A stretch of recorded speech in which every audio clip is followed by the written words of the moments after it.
Ladies and gentlemen, each and every one of us is different. We have a right to choose to be whatever we want to be.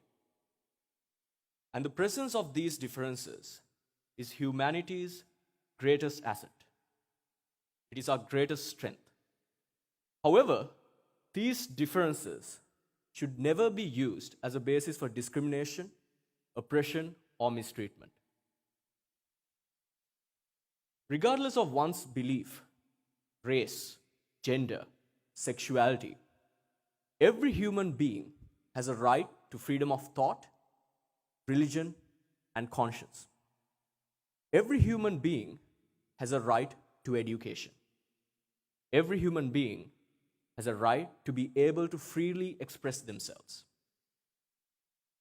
Sadly, this was not the case in colonial Ceylon, especially by the 19th century. The native populace of this country faced extreme prejudice and discrimination, especially under the Colebrook-Cameron reforms of 1833. The local communities were severely underrepresented, with only one Burgher, one Tamil, and one Sinhalese in legislation. Some of the communities were not even represented.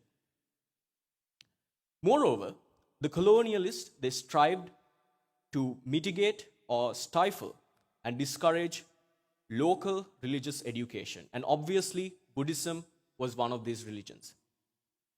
And this was when Venerable Sri Hikkaduwe Sri Sumangala Thera, Venerable Ratmalani Dharma Ashoka Thera, and Venerable Ratmalani Dharma Rama Thera took upon themselves to take up Piriven education and do their level best to save what was left of Buddhist education.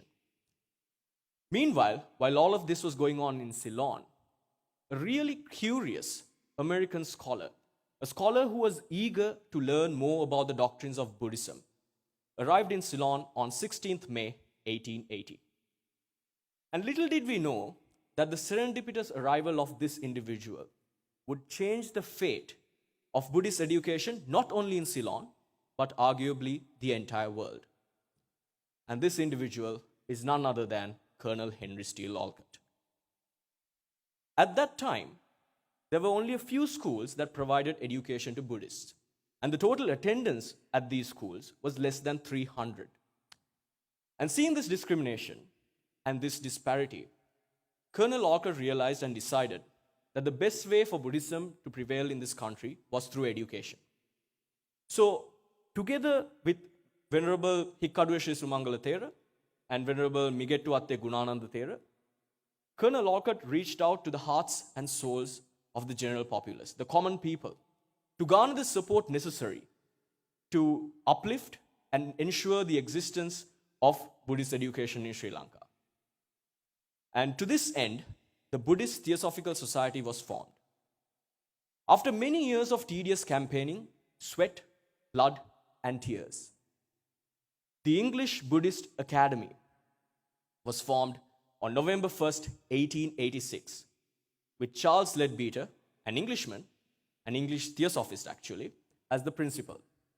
So what started off as a small two-storied building at number 61 Maliban Street, Petta, with just 37 students and 3 teachers, has now transformed into this monumental institution and extensive community that is Ananda.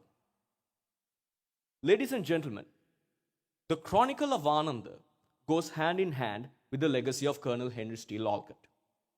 He was an outsider, a foreigner, a white man that had no stake in the well-being of Ceylon or its people. However, he saw a community. He saw a community that was being discriminated, a community that was being mistreated, and he decided to do what he thought was the right thing to do at that time. Ladies and gentlemen, the founding fathers of Ananda believe that being a true ideal Anandian is a state of mind. It's a manner in which one conducts himself or herself for self-development as well as the development of others. And as long as we stay true to these principles and do not deviate from them, the legacy of Colonel Henry Steele Olcott will live on. And as long as we learn from the injustices and the mistakes of our past and say no to ego, discrimination, oppression, and segregation, and treat each other with love, compassion, tolerance, and most importantly, open-mindedness, you and I, we can change this country, we can change this world for the better. And I'm going to leave you with that thought, ladies and gentlemen, and invite on stage the Executive President of the Old Boys Association of Ananda College to welcome each and every one of you. Mr. Dushmanta Karanagada, everyone tuning in from across the globe to the Olcott Oration 2020.